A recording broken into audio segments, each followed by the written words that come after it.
Hi everyone, welcome to a new episode of Carolyn Talks. I'm your host, Carolyn Hines, film critic and journalist, and this is the podcast / YouTube channel where I speak to film creators about their work, the industry, and what inspires them. And today I'm so happy to have writer and director Avi Rockwell join me to talk about her film 1001, which had its world premiere at the Sundance Film Festival, which I covered, and I had a blast. Like, this was one of my favorite films, and I think I saw most of the films I saw were about Black mothers, and this is one of.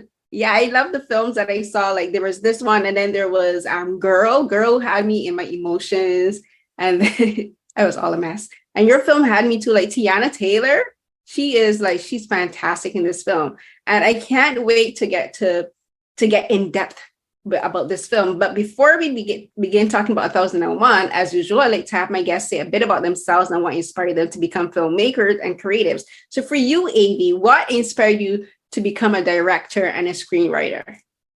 What inspired me to become a director and screenwriter? So I think I always loved the arts as a kid, whether it was the performing arts. I was interested in literature and writing. Like, I always had like a lot of creative energy. And I think in a lot of the programs I had access to throughout my childhood, it really I really could sense how much it enlivened me. And when I was in high school, I directed a series of plays. And so that was like my first taste of directing. And I always knew that I wanted to work in entertainment to some degree, but I didn't really know you could pursue filmmaking as just like a straightforward career path. So it wasn't really until I was already far along in college and just trying to find something that sparked me and energized me the way those different things, creative things that I explored as a kid growing up. I discovered that there was a program at NYU for filmmaking, and I had discovered European cinema at the time. So I think those two things, just kind of seeing a fuller breadth of what filmmaking could be beyond what I loved about it as a kid, and then discovering that there was a program, and I was like, I don't know what it means to be a filmmaker for a living. You know, I think coming from a Caribbean background, I think things are a lot more traditional, and I don't know what you do with an arts degree, but I just knew that. And me wanting to spend the rest of my life pursuing something that made me feel just as like excited and purposeful and energized to wake up every day as I did when I was a kid. That's what I saw in filmmaking, and also just like the purpose I could find in it to serve other people. It was something that I love to do for myself, but I also saw a way that I could give back to society in the way that I just communicated about life through stories. And I think in speaking about communicating about life through stories, this film 1001, and I also saw I went on your website and I saw your film Feathers.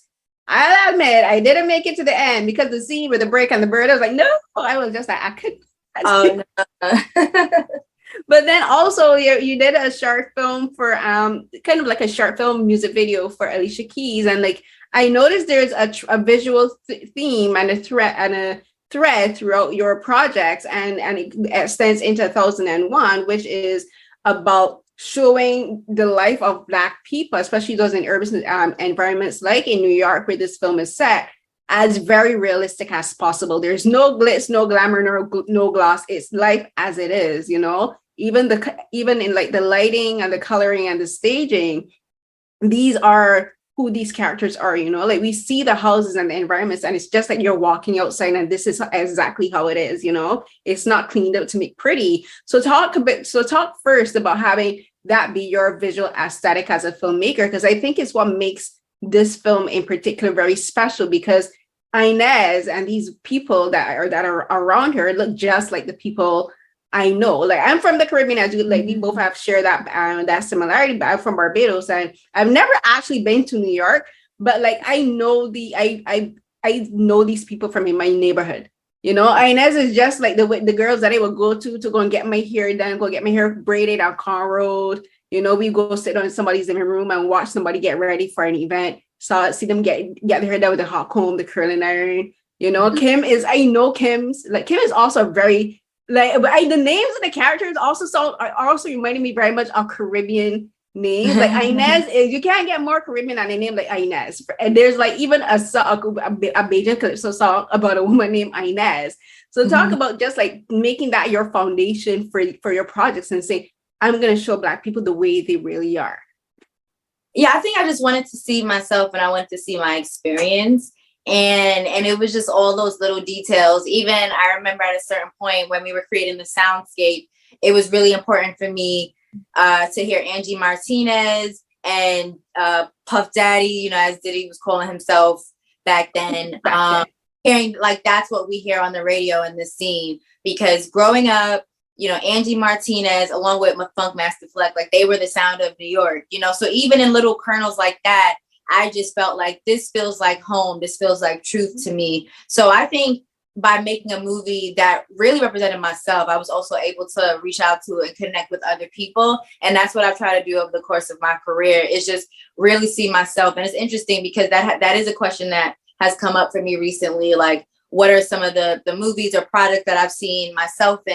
And there probably have been other things that I've seen over time that made me feel like, okay, I see myself reflected in this story or in this character or in this, you know, in this plot. I don't know, you know, but I think as I create my own worlds, particularly the worlds that are more grounded and truthful, like these dramas that you're talking about, I really just wanted to see the world in a way that I was familiar with it. Mm-hmm.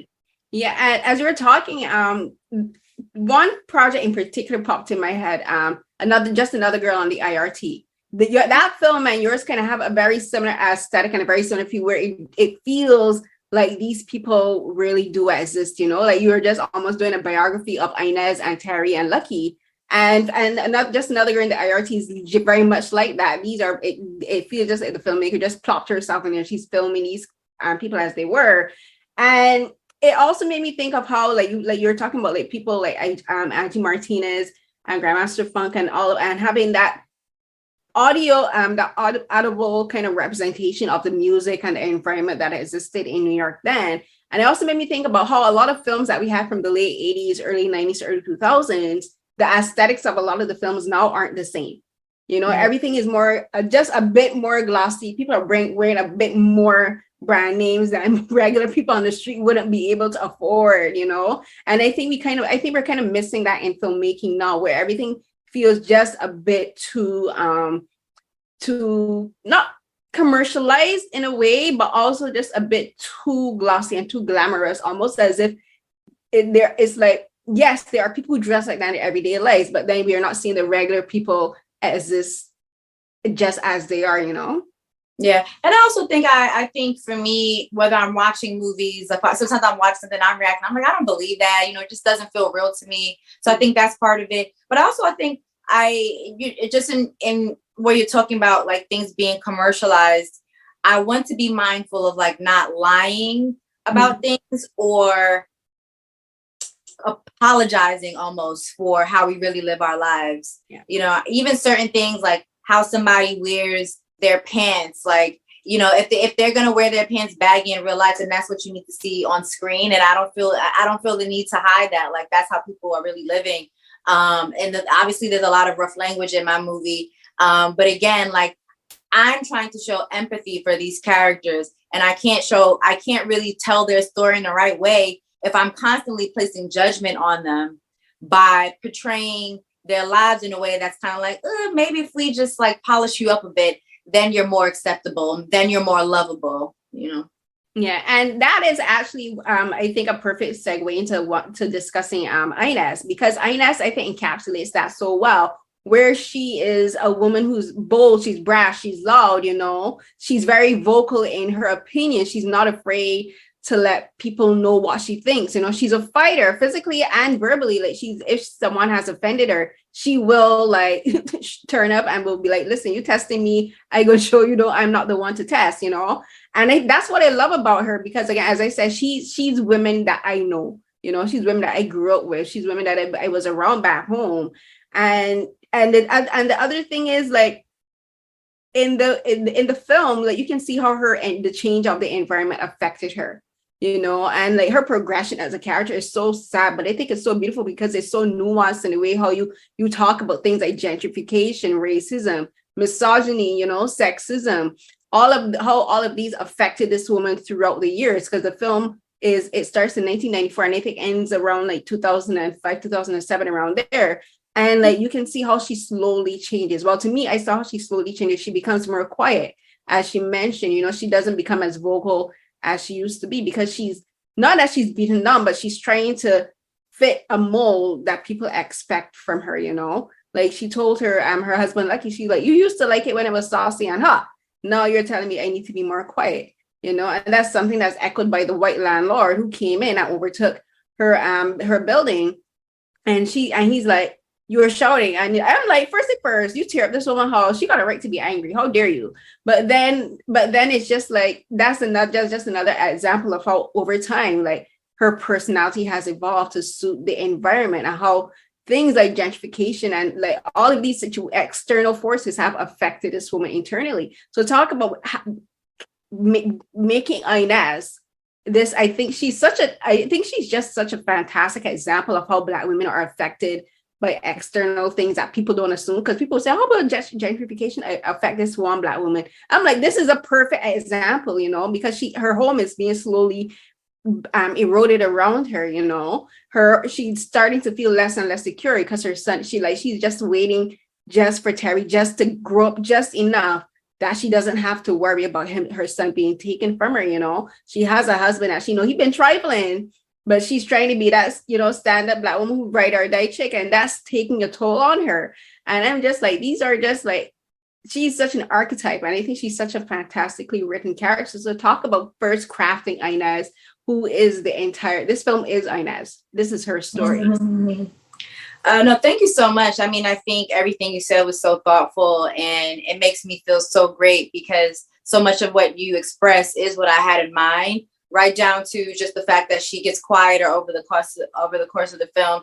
And yet partially it is the fact that life is, you know, it can be tiring, but a lot of it is the way she is trying to fit into the rubric that everybody else creates for her.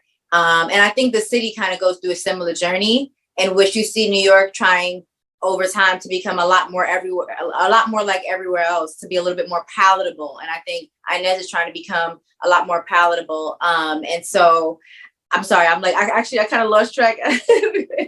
I kind of lost track with the questions. Can you repeat it one more time? I'm sorry. No, you're going, because like Inez and the city of New York they're like, I think they're one and the same. Like they're reflecting each other in a very subtle way. Like she's a product of her environment, and she's a product of the politics. And New York itself is slowly changing over time. Like just like how Inez slowly becomes quiet, I noticed New York City starts to become quiet too. I think your sound designer did a fantastic job in like balancing the sound where it goes. Like you're hearing the music, the hip hop music, the rap, and the Angie Martinez and all these stuff. The soundtrack of New York was loud and brash, and people driving down the street where their boom boxes are music blasting through the cars. And then by the end of the film, New York is much more quiet, you know, and that's the sign of the gentrification. That's the sign of the politics, like the stop and frisk. And like New York went through that transition. Terry, not so much, because he went from a child to a young adult. But Inez and New York are one and the same to me, you know? Yeah. I mean, I think the way you presented is really what I had in mind. I think I was really, when I started writing the movie, I was really intrigued about, like, you know, what does New York look like personified? And what if the spirit of New York is a Black woman, you know? And so I think the same way Inez is fighting for herself, you see the city fighting for its own self, its own spirit and soul. I think Inez comes out at the end of the movie with a stronger sense of who she is and why that's worth protecting. I don't know if it's the same for New York City. I think that jury's still out. You know? Yeah, New York, she's still fighting her fight, you know, because you got all these politicians, these mayors out here these men trying to ruin her. but the other thing about Inez is her relationships with the people around her. I noticed that once Kim leaves, Inez doesn't really have any female friends around her. You know, she only has Lucky and she only has Terry. And these are two Black men, this young Black boy that she loves so much. Like she would, as she told Lucky, she would Terry, she would go to war for this boy. And she would take on the entire city if she had to for this boy. And that shows what such a fierce protector she is, what a fierce mother. And I love that this film is a metaphor. I hope this is not a spoiler. Is this a spoiler? If it's a spoiler, yeah. but it's such a metaphor for what makes a mother, you know? For her, a mother isn't just a title, it's something that she embodies, you know. She would risk it off of this child. And then for Lucky, she's a lover, she's a fighter, you know, and she fights and she loves him, but then this is the relationship I think she feels the most insecure about, you know. And like there are two things that she's not sure about: her position as a mother and her position as a wife. And I think that's something that so many Black women can relate to, you know, because so many Black women struggle with being recognized and being heard and being listened to the people closest to us. And that's particularly usually the men in our lives, whether it's our husbands, brothers, fathers, cousins, grandfathers. And and there are moments in the film where I just be like, can this woman catch a break? Can you all just leave Inez in peace? Like, she's trying her best, and it's like her best still isn't good enough, you know? Mm-hmm. And that is how a lot of us are made to feel. And I think Inez, like so many of us, just wants to feel loved and not just needed, you know. Even when I think about the archetypes of Black women and how we've been presented in film, if you think of what Black movies looked like in the early 90s, mid 90s, when around the time that this story begins, you know, so a lot of those movies which are deemed classics now, that is how these women were portrayed. You didn't get three-dimensional versions of them. You didn't get a sense of what their story was or why they were the way they were, if they were a bit more complicated. All you really got to see was the fact that, like, this is the purpose that they served in these men's, you know, in the lives of the male characters. And in some ways, they were kind of like a necessary evil. You know, in order to get what I need in life, I need to deal with this woman and how complicated she is. And that's another reason why I really wanted to tell this story, because I wanted to honor what I've seen day in and day out, and honor these women that are made to feel so invisible despite what they go through. Because I think there's, when we think about what the experience is of what it means to be Black and just deal with a lot of what's thrown at us in society, yes, our men certainly have their issues that they're trying to overcome generation by generation, but so do the women. You know, it's not just about us trying to save them. No, it's true. And I think it's also about Black women having to save ourselves, you know, because there comes a point where we have, and I think right at the end is where Inez is getting back that fire, you know. She's starting to look after herself again. She's starting to realize, I'm still Inez, you know, I'm still me. I'm still the woman who loves to do hair, you know, I'm still the woman who loves to have my nails done. And like over time, she kind of lost that, because again, like I've always loved to pay attention to the small details, but Inez, I think that how we talked about the sound of the city, and even her and how her tone changes over the film, her appearance changes, you know. At the beginning, like, she got her hair slicked down, got her baby hair curled and gelled and swooped, nails done, makeup done, like body banging and showing. But then over time, she starts to wear looser t-shirts. Her hair isn't done as carefully as it was before. But then we start to see just at the end where it feels like everything is crumbling around her. That's where she's able to start to find herself again. And I think there's a beauty in that, and just a beauty in being able for her to embrace herself, even in her not darkest hour, but in her most trying time, I think, because this is a time where she's going to be tried in a way she was hoping wouldn't happen, but she kind of knew. But she was like, you know what, if I got it, kind of made me think, I know it sounds ridiculous, but it kind of made me think how in old westerns, you know, the men would just get ready and they'd be like, if I gotta go at noon, guns blazing, I'm gonna go with my finest trench coat with my boots polished and everything. It kind of made me think of that. Yeah, I love that. No, and I agree. You know, it's like you go out with like your head held high. Yeah. Yeah, it's like, if I gotta go, I'm gonna go out looking banging. Yeah. I want now to talk about the casting, because I think the casting of Inez and Teyana Taylor, like, I would use the word a revelation, because everyone knows her as a singer and she's a fantastic performer. When she dances, like, she's almost ethereal when she dances. She's unreal. But we got to see another side of her as a performer, you know, and her performance is very much like Inez, where it says it feels very realistic, you know. She doesn't feel like overly rehearsed. She doesn't feel like she was trying too hard. She just feels very natural as Inez, and her chemistry with her actors. I'm going to bring up my IMDb. Starting with the younger Terry, who's played by Aaron Kingsley Adetola, and then older Terry, who's Ava and Courtney, and then her husband, Lucky William Catlett, who I saw in Charm City Kings. He's amazing.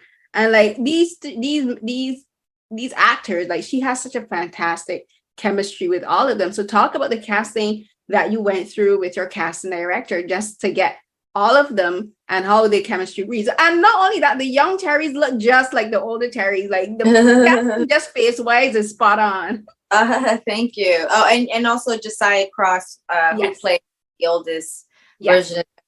I mean, the casting progress was very rigorous and also very challenging. I think casting during a pandemic in particular, it just adds a whole bunch of set of constraints that we just hadn't experienced before. And I think I had to be mindful of that. I think with casting Inez in particular, I think I knew that I wrote a role that was going to be challenging in a way that would engage an actress at any level. You know, I did believe in what the, you know, how much fun this would be for an actress. But I also knew that the performance needed to be matched by a sense of truthfulness. Like, I know this person. I've been this person at some point in my life. Like, whatever the connected sources, I didn't want whoever portrayed Inez to come off performative. So I think because of that, I elected to not take the usual route of just trying to make an offer to a bunch of like A-list actresses who all would have been amazing people to work with. And I can't wait to work with them with someone else. I was like, I just need to cast a wide net. I'm still open to people if they're open to reading for the role, but I needed to know in the room that I had found someone who could give me both, give me that stellar performance and give me that truthful authenticity that I was looking for, and how this underprivileged woman was represented and how this New York woman was represented. And so I think Teyana, she gave me that and so much more. I mean, I love the fact that not only she was a super talented actress, but I can't wait for everybody to see, because I don't think most people are expecting this from her. But I think she connected to this not only because she's from Harlem and a New Yorker, but she's also a mom.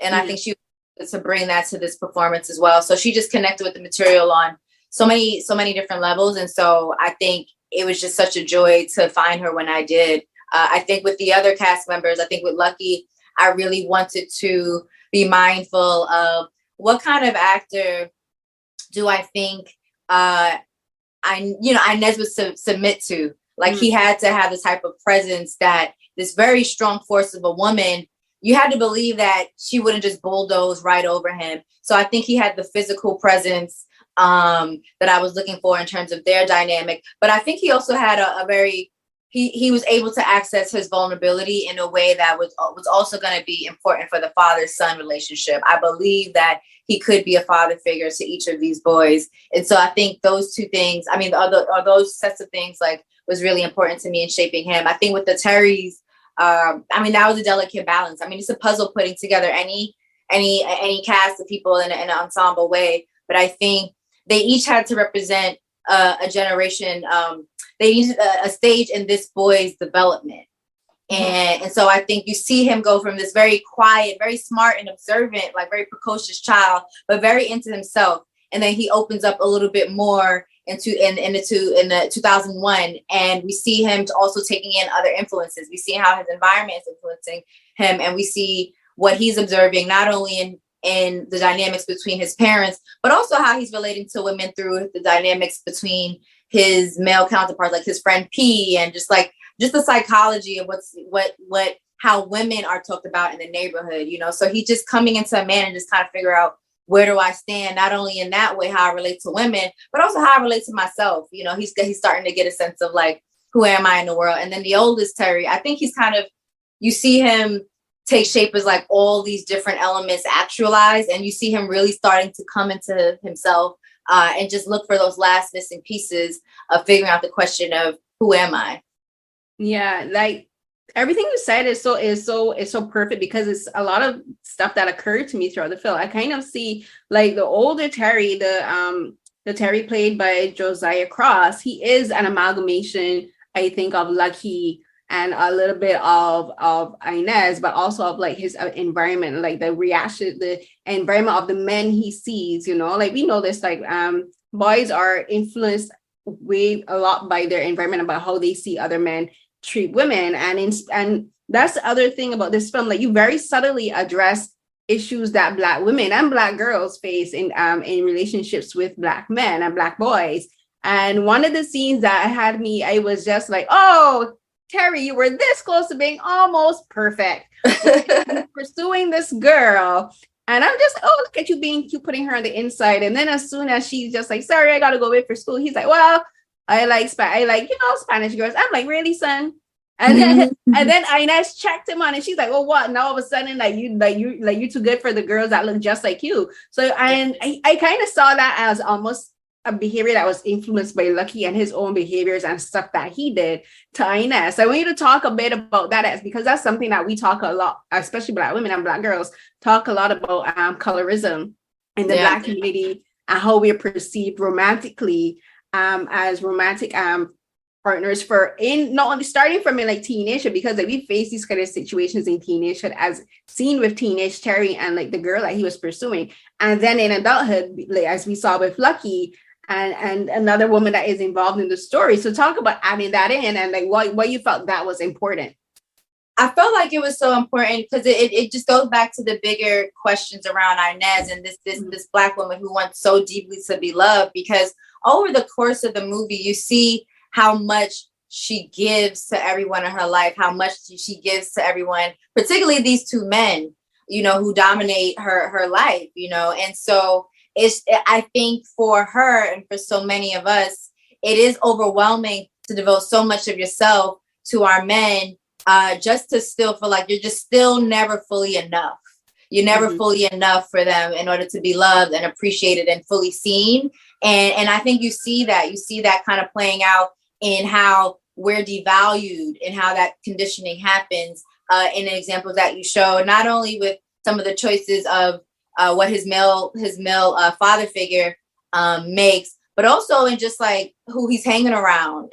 Yes, that colorism is a huge part of it. It's like, you know, misogyny, I think any group of women have to deal with, but I think as women of color, we particularly have to deal with colorism as well. And just saying like, no matter if you nurtured me and surrounded me and submerged me with love in my entire upbringing, you're just still not good enough to fully love in that way. You know, it is a huge smack in the face, and we see how that plays out for Inez over the course of the story. Right. And another aspect of that, like we talked about the gentrification, and we talked about the gentrification of New York City in the macro sense. Now in the micro sense, and it actually kind of ties into where it's just like we're not enough. There's a scene between Inez and her new landlord, which is a white man who comes in, and he starts out all nice, you know, like, oh, we'll happily replace your cupboards, your towels and all that. And then they start to create problems where you can tell like he's trying to force her out, you know, and try to make the situation untenable for her and literally inhabitable for her.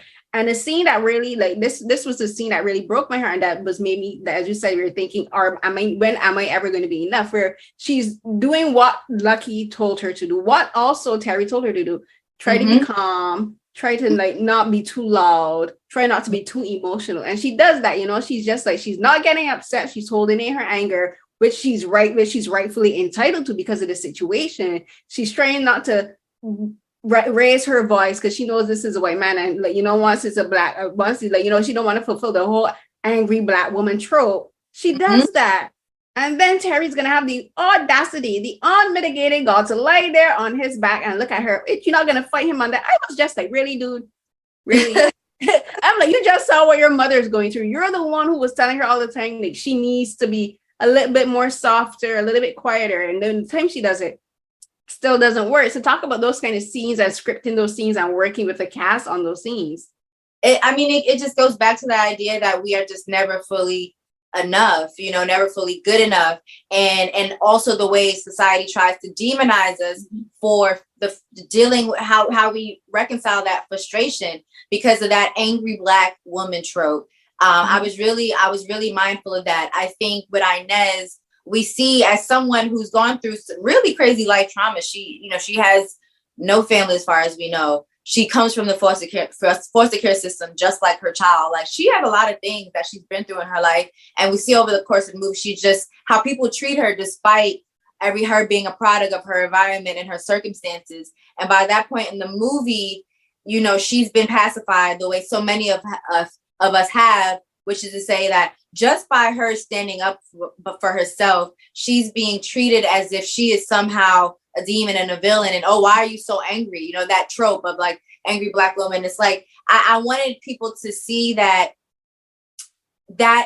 us being angry is not the reason why society isn't listening to us. Mm-hmm. It isn't the reason why society isn't embracing us. It isn't like, oh, you know what? Maybe if you just talk a little quieter, softer, sweeter, then the whole world would open up to you. Actually, no. Mm-hmm. Actually, she, even when we start there, I mean, I think Inez, we see her work her way backwards. She starts out feisty, and over time, she really does try to morph into this person that society wants her to become. But even in my own life, and there's so many situations that I've been in life, personal or professional, where you start out very quiet, very soft, very cordial, and crickets, or just dismissed.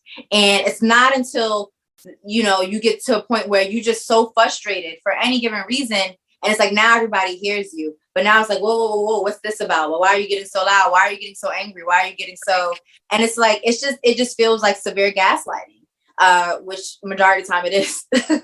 It is, because there'll be people who tell you, like, in an argument, you shouldn't raise your voice because then your point of view is not going to get heard. But then if you talk too loud, they're still not going to ignore you. You'll be like, but I might as well raise my voice and express my anger and get it out instead of holding it in. I used to be like that. I used to be very quiet, and then people be like, why are you so quiet? I'm like, what time you to like tone it down and be softer and I'm like, I can't be pleasing you, so I'll just do whatever I want.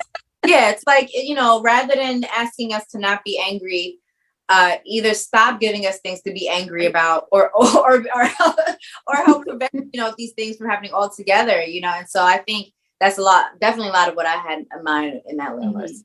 Right. And I know we're running out of time. So my last question to you, I wanted to kind of like bring everything home to the ending. And there's something that she says. And while it looks like a weak moment, because like she's kind of like all in disarray and she's having this intense conversation with Terry about their past and this thing that has happened, but she's just like, I won, And to me, I saw that as her saying, like, I've won despite all the obstacles that life has thrown at me. I've won despite all of the insurmountable odds. Where I've come from, I was in prison and I've raised my child, this young Black boy, to be a successful, smart, intelligent, purposeful young Black man. And she's like, I won. I did the impossible. And I was just like, for me, like, first thing first, having her, how she looked, but then having that moment for her, like that was a moment of self-affirmation for her, and her being, again, finding her voice again and raising her voice and being loud and say, I won, I did this thing. And now I just love that scene. And I want you to talk a bit, not only about that scene, but how for you, this film is like your own moment of saying, I've won, I've done the impossible, I've made this amazing film. I've made this film with this amazing cast and crew. And you're like showing at film festivals now. And I'm like, you have won, Avi. Like, this is like your sprint. And you're just like, I'm going to cross the finish line and I've done it.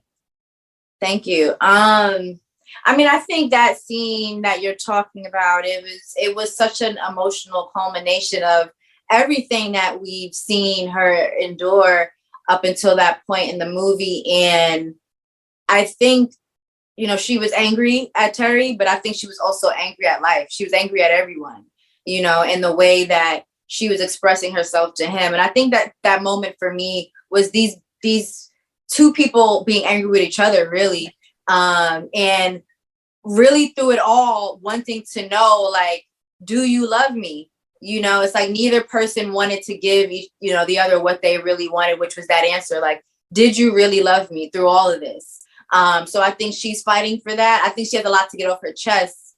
But it's really leading up to that, just her just kind of admitting that, like, that's really the only thing I ever wanted, was to feel that sense of like love and acknowledgement.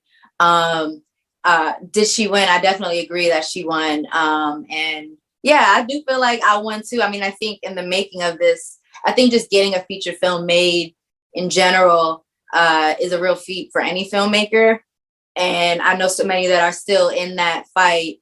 And I think not only did I get to make the movie that you watched, but I got to make it with the support of a really incredible group of people. And that doesn't happen. I think it's so rare that a story like this gets to get made at this level and distributed at this level. And so I'm just so grateful for the ways that I, as a Black woman, have been supported and empowered and uplifted, and people believed in what I had to say, whether it was their experience or not. I think sometimes you don't have to understand somebody just to listen and just to feel like, regardless of whether or not I fully get this, I know that it's important to you and it's going to be important to millions of other people, so let's get it out there. And so I think I'm super grateful for everybody that has just been championing this movie. And I just can't wait to share it with audiences on March 31st. When they go out and see it. Yeah. Yes, I am so happy for you. And like, this is one of those films I know, like, for a lot of Black women, it's going to resonate with a lot. And I know, I just want you to know that I love this film. And I should say that's not that should matter, but I love this film. And like, I know like so many Black women will love this film because it is, I think it's like almost a love letter for Black women, it's a love letter for Black women saying, we in our struggles and even if you don't have kids like me, but like there's still aspects in Inez that we can see and like we can relate to and we can love. And she's like one of those characters you just want to give her a hug and say, it's okay, baby, it'll be fine. And like I think this film is a love letter for women like her and for women like us. And I honestly, I just wish the best for you and for the entire cast and everyone who worked on this film. And so I congratulate you. Yay.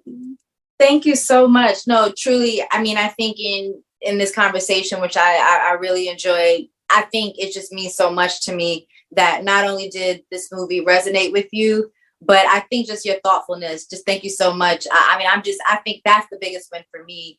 I think there's accolades, there's signifiers like winning, the Sundance Prize that are like really beautiful, but just hearing how this movie reaches people on a personal core level, I think that's what I did it for. That's what got me up every morning and continues to. That's what I've been fighting for. So thank you so much for this conversation. I really appreciated it. So everyone, that was another episode of Carolyn Talks. And today I was joined by writer and filmmaker A.V. Rockwell to discuss her feature debut, 1001, starring Teyana Taylor as Inez. And this was one of my favorite films from Sundance, and it's probably going to be one of my favorite films for the year. And I just love films that really explore the complexities and the realities as well as the difficulties and the softness of Black women. And I think it doesn't matter what era, but I think because this film is set in a time that existed, beginning in the mid 90s, going through the early 2000s and mid 2000s, like so much of it is that I recognize and I see myself. And it always fascinates me when I see a film set in another country, and in this particular setting, Harlem, New York, that I can still kind of say, even though this film is set in Harlem, New York, and this film is about New York natives and Americans, I can see myself in these characters. I see these characters in people that I grew up with back home in Barbados, in my neighborhood in Carson Village and in Broad Street, which is in the capital city of Bridgetown. It's just like that's, I think, the universality of life and universality of the Black diasporic experience, and like the dialects, the way we talk about here, the way we dress, our music, so much of it is relatable and so much of it is nostalgic. But it also, this film does talk about the things that Black women have to go through in life, and like how we are still able to pull and push through, and we're still able to, win in the end. There's still things that we can win and to celebrate. And again, I want to thank A.V. for making this film. I want to thank her for speaking with me and taking the time to like just have such a thoughtful discussion about this film. And as she said, this film will premiere on March 31st, 2023. And I will be posting it on my YouTube channel as well. So you can go to my YouTube channel. That's youtube.com @Carolyn_Hines. You'll find this episode of Carolyn Talks, as well as my other coverage from Sundance 2023 there as well, and my South by Southwest 2023 coverage. Go to my R3 page, that's avthrry.com. You can find links to all of my published writing, as well as the links to the YouTube channel, links to my podcast, which is Carolyn Talks. So Here's What Happened, which I co-host with my friend Lanisha Campbell. And Carolyn Talks is kind of like a sub-podcast of that. So if you go on podcast platforms like Acast and Bobwilo.net, look for So Here's What Happened podcast, and you will find Carolyn Talks under there as well as my Asian drama podcast, which is temporarily on hiatus, Beyond the Romance. And I'm listening to my older podcast episodes there. You can go on Twitter and Instagram and look for my hashtag Saturday Night Sci-Fi, SHW, and So Here's What Happened, which is SHWH, Carolyn Talks. And you can find me on Twitter and Instagram at CarrieCNH12. That's CRIECNH12. And I forgot to say R3, but R3 is r3.com/Carolyn Hines. And you can find off my writing there. And until the next episode of Carolyn Talks, everyone, stay safe. Bye.